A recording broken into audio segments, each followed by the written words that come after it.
The Eyes of the White Horse by Ned DeHaan, the audiobook, made available on blackboxonlineradio. Please like and subscribe. Chapter 1. 18 hours had gone by since Barry Albert had seen the White Horse Killer, or someone using that name.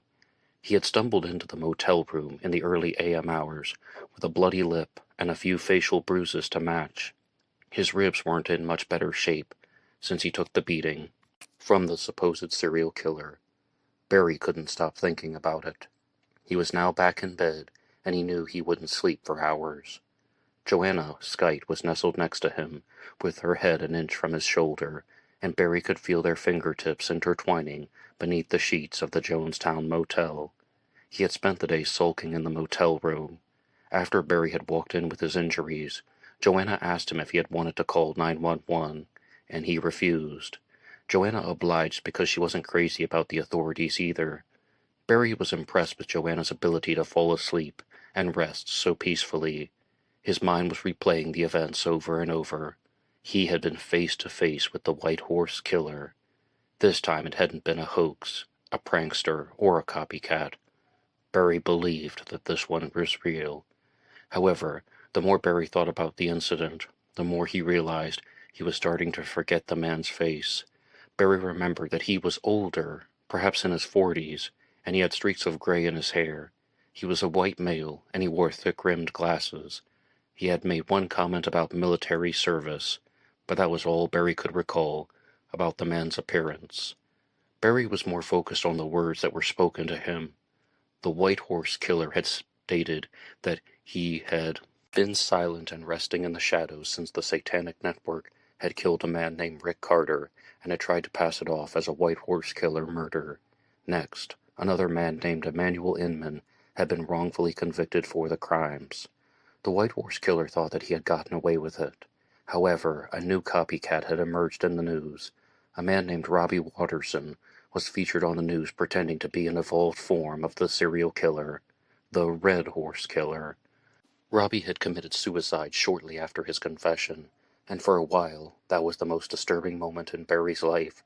But once again, he found himself shocked that it paled in comparison to the beating he had taken from the real White Horse Killer. The man that Barry had fought with had declared that he would no longer renounce his crimes to the public, like he had done 5 years ago. He wouldn't send the taunting messages to news outlets and radio stations like WBBR. Instead, he would remain in the shadows, but he would start killing again. Part of Barry wanted to believe that it was an empty threat, but he knew that wasn't true. Joanna didn't believe that either. Earlier in the day she had stated that she thought the threat was real.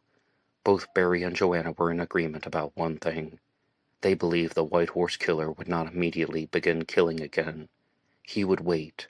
In the past, the White Horse crimes were always planned and calculated, so they believed. To pass the time, while sitting in the motel room, Barry glanced at the website, truecrimegovernment.com, which was run by his new friend, Martin Gill. Some people were sharing their observations about the Red Horse Killer and the White Horse murders from the past. There were lots of people on the forums who believed that the White Horse murders were sloppy and unsophisticated. Barry agreed with the unsophisticated part, but he didn't agree with the part about the sloppiness.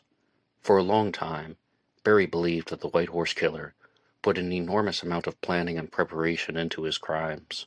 The game had been established. The killer knew what he wanted to do. He didn't want law enforcement involved. He wanted to play a game of mental chess, and he had selected Barry Albert as his opponent. I never asked for this, Barry thought silently, but I won't let him win. Chapter 2. 3 months later. The end of July was approaching, and even in the backwoods of Pennsylvania, the heat was at a boiling point. Barry had resumed his job as the facilities manager of the Jonestown Motel, and he had stayed with Joanna. They were living the life that Barry had wanted in the past. Joanna even worked at the convenience mart down the street, and she would come home late at night, tired and exhausted and always talking about the manager, Myra, whom she didn't like, not to mention all of the stories of rude customers. However, this seemed normal. Barry had a job, and he had Joanna. When Joanna would leave for work, he would also say, I love you. But he felt a strange heaviness in his chest, and he wasn't sure why. Perhaps it was because he knew that he could trust Joanna about as far as he could throw her. A week after the assault, in April, Barry had ultimately contacted the police, and they simply were surprised that he had not done it sooner. But Barry knew their response. He said that a man calling himself the White Horse Killer punched him around in the parking lot of the Jonestown Motel. The people at the police station almost laughed him out of the building. Neither Barry or Joanna were shocked at the response. Joanna had dealt with something similar 5 years earlier, when she had tried to come forward with information about the White Horse Killer. Nevertheless, they were both offended and disappointed. It was now dark, and the noisy-as-could-be air conditioner was on full blast. Barry heard a knock at the door, and he knew that it was Joanna. Barry only had one key to the motel room, reserved for the facilities manager, so every night at this time he let Joanna in. They had just updated the furniture in the Jonestown Motel, and the room was now filled with a new wooden table, 2 brown chairs with matching cushions, and a new stand for the TV. Barry greeted Joanna with a kiss, and she naturally glided into the room and collapsed into the new brown chair. She had done this as her routine every night since she started working, and she particularly liked the new furniture. Barry was always waiting up for her, usually drinking some type of beverage such as Diet Coke, coffee, or the occasional hot chocolate. Tonight was a Diet Coke night. He instinctively poured a cup in a plastic mug, which they had purchased from Joanna's store, Cheetah Mart, using her employee discount, of course. "How was your day, love?" Barry asked her. The heaviness in his chest still persisted, but Barry wanted to believe that he loved her. Her blonde hair looked like a crescent moon as it was tied up under the black baseball cap she had to wear at Cheetah Mart. "It was actually okay today," she informed him. "That's good," Barry returned. "Myra didn't give you any trouble?" "Nah," said Joanna. "She didn't. We don't talk much, and I guess, well, it was okay, a nice change of pace, really. How about you? Did you follow the news again?" "Sure," Barry said as he tensed a little. "I mean, there are all types of crimes happening around, but none of them even remotely sound like the White Horse Killer. I mean, I just want to forget the whole thing, but I can't. Like, I was reading about stories from Maryland, like in the places like Hagerstown and Frederick, even Williamsport, where we used to live. Also, there's a bunch of stuff in Philly, but mostly it's like stories of drug crime and stores getting robbed." "I just hope that stuff stays away from Cheetah Mart in Jonestown." Joanna smiled but didn't laugh. "Barry, I know someone attacked you here in the parking lot. That part was real, but you just said that you want to forget the whole thing. I mean, you've got a job here, I have a job, I'm getting the hang of everything at Cheetah Mart, and we have a place to live. Things really aren't so bad now." She leaned over and gave him a kiss. "Don't jinx it." Then he kissed her back. The phone in the motel room began to ring. Barry thought this was odd because the boss of the Jonestown Motel always contacted him on his cell phone, and the guests at the motel didn't have the number for his room. "What is it?" Joanna asked. "Barry, you look like you're about to have a stroke." The phone rang again. "Did you just jinx it?" Barry snapped, half truthfully. He walked over to the black and silver phone console, and Joanna stayed seated in her chair at the table. "Hello," said Barry as he answered. "Is this Barry Albert?" The voice began murmuring and humming in a bizarre sing-song way. "Yes, what's going on?" Barry asked. "Who is this?" "I know about the White Horse," the voice replied. "I know what you do." Who is this?" Barry repeated with a stronger hint of ferocity. "How did you get this number?" "I know about the White Horse," the voice repeated. "I know what you do." "I don't do anything," Barry sounded back. "Hey, look, I don't know who you are, but I'm hanging up." Joanna leaned in more closely, and she shook her head, indicating that she wanted to hear.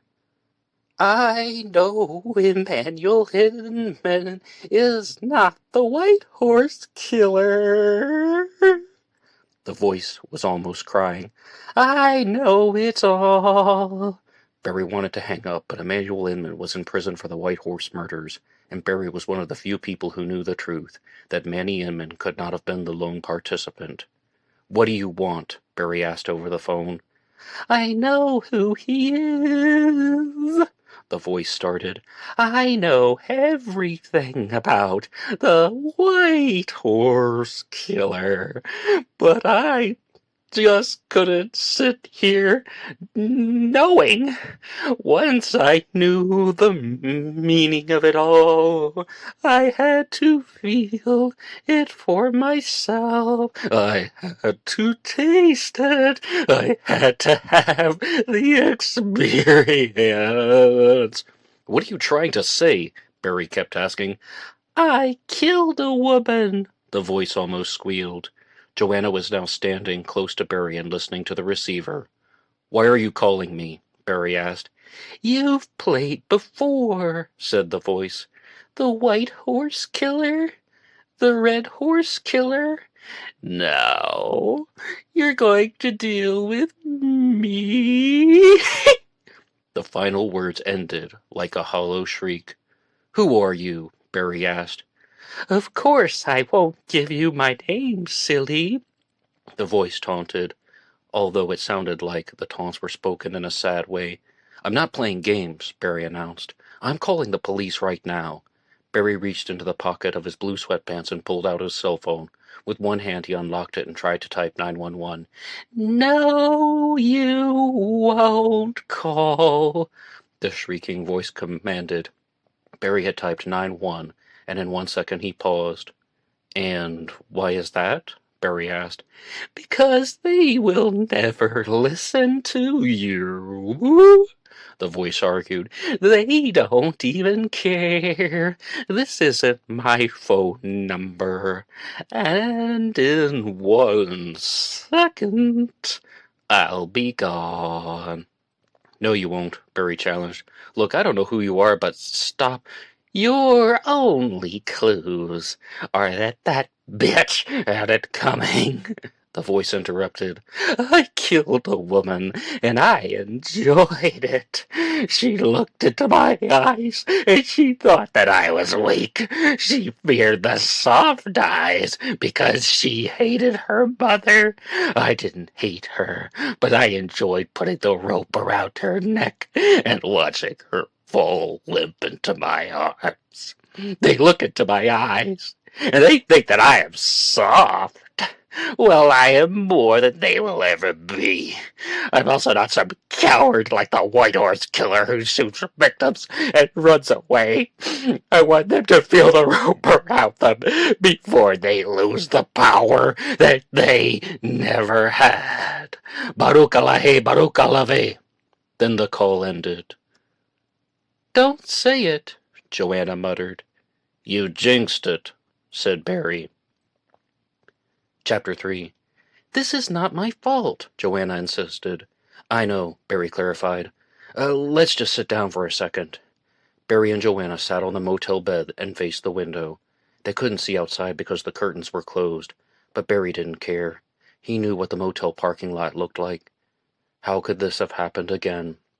The White Horse Killer, the Red Horse Killer, and now another. "I don't believe this," Barry muttered to Joanna. "Why me? Why us?"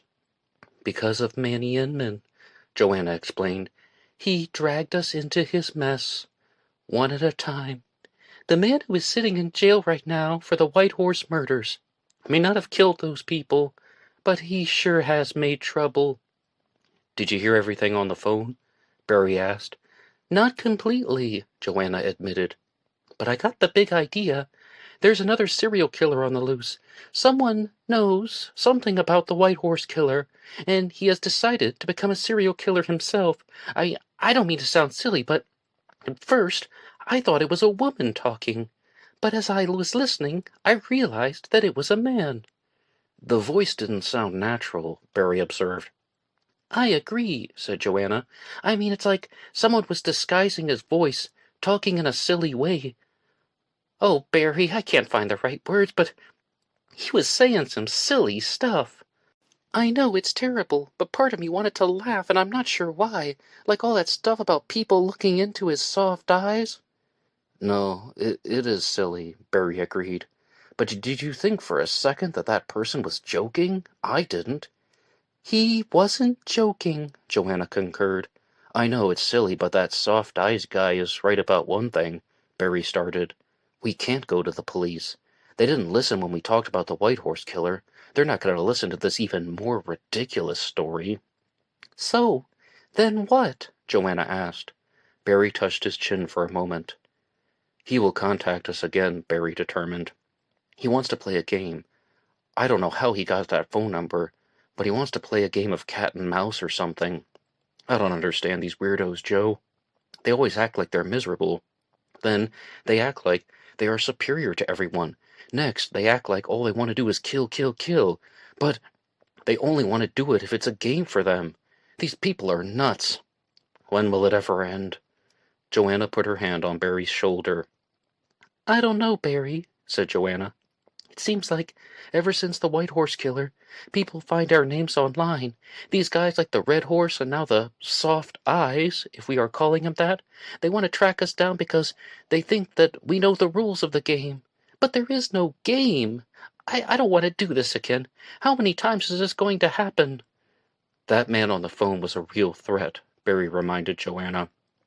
I think he has murdered someone. He said a woman, and he's going to do it again. I know, Joanna said in a matter-of-fact way. If the police won't listen, it's up to us, Barry stated. Okay, she went on. I don't want to do this, but I trust you. What do we do now? We're going to call Martin Gill of TrueCrimeGovernment.com, and we're going to find out who this soft-eyes killer murdered. And we're going to beg Martin for the life of him not to ever mention our names on his website again.